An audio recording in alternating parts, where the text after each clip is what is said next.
Welcome to the Learning Pines YouTube. We hope this video helps. In this video, I will show how to replace a purge valve on a Ford Focus.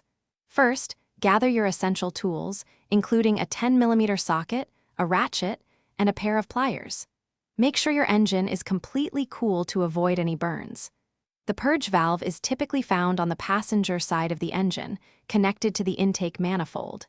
This is a straightforward repair you can easily do yourself. Now, let's disconnect the old valve.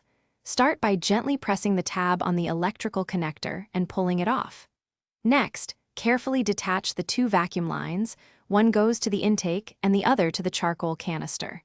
You might need pliers for stubborn hoses. Finally, use your 10mm socket to remove the single bolt holding the valve in place. With the old valve removed, it's time to install the new one. Position the new purge valve onto its bracket and secure it with the 10mm bolt. Don't over-tighten it. Reconnect the two vacuum lines, ensuring they are snug and properly seated. Finally, plug in the electrical connector until you hear a distinct click, confirming it's fully engaged. Before you finish, perform a quick double check of all your connections.